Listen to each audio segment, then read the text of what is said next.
Have you ever wondered how some chess players were able to play chess so easily blindfolded without even looking at the board?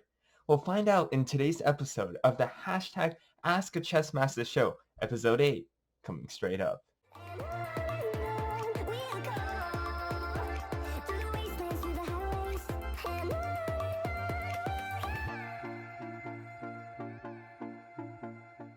So what is blindfolded chess to begin with? Well, to get rid of a common misconception, there are generally no blindfolds involved. So this, no. And so what blindfolded chess actually is just two players playing against each other with no board. So this could involve a helper if they're actually playing over the board so other people could see, or it could just happen in the mind. It could just be one person calling out the move and the other person responding with moves like e4, pawn e5, knight f3, knight c6, and the whatnot. So today's question comes from Quora. The question is, when chess players look away from the board while thinking in their heads, are they thinking visually, picturing the image of the board, or just linguistically, thinking of the moves? So I'm going to change this question a little bit and just basically ask the question, how do grandmasters play blindfolded, while also answering this question stated here. It's very common in an over-the-board chess tournament to see you and your opponent thinking like this. Either you're thinking like this, looking at the chessboard, perhaps you're thinking like this, looking at the chessboard, perhaps you're thinking like this, looking at the chessboard. There are many different ways that you can think when looking at a chessboard. However, it's very often that you might see your opponent have their eyes wander away. Perhaps they're looking at the ceiling, perhaps they're looking at the table. Now, why do you sometimes see people do that? Is it because there's a piece of furniture that looks very nice? Have they forgotten that they're playing a chess game? Or perhaps they're wondering what they ate for dinner or preparing for dinner that day?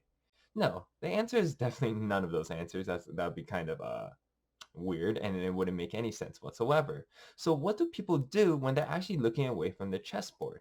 Well, there's a couple different things that people could do when looking away from the chessboard. So what they could be doing is probably maybe they had a line prepared from home and they're trying to think of it again by looking up into the sky. Sometimes people are just, hoping that they might get some inspiration. Perhaps they didn't think of an idea. So perhaps by thinking of something else other than chess, they can get a good idea on the chessboard. There's many different reasons why people just look up into the sky. Sometimes it's to summarize all the ideas they want, and they don't want to clog them up by looking at the chessboard. But that's not the question I really wanted to focus on today, because it could be anything. Maybe your opponent literally did forget about their chess game, and started wandering their eyes to something else. Maybe they started praying, looking for divine intervention or something. Who knows? But today's question that I really, really, really wanted to focus on is how to play blindfolded chess properly and how to do it like a grandmaster or just a master level player. So, contrary to popular belief, what a lot of people, when they come to me asking me how I'm able to play blindfolded so well, even on multiple boards, isn't that I have like 3 floating boards in my brain, just going in and I'm just thinking of moves for each one and thinking of little pieces, 3D pieces in my head. No, that'd be a waste of time and also wouldn't be very productive. Instead, how I play blindfolded chess is what's more important than the pieces themselves or even the board, or the squares that each piece control.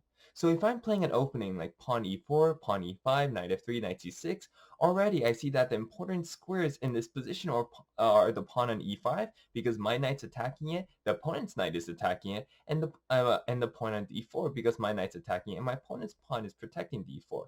So what I see in my head isn't necessarily the pieces themselves, but like basically the areas of danger, like where are the squares my opponent can basically attack or are attacking right now, where some places I can potentially attack or are already attacking right now.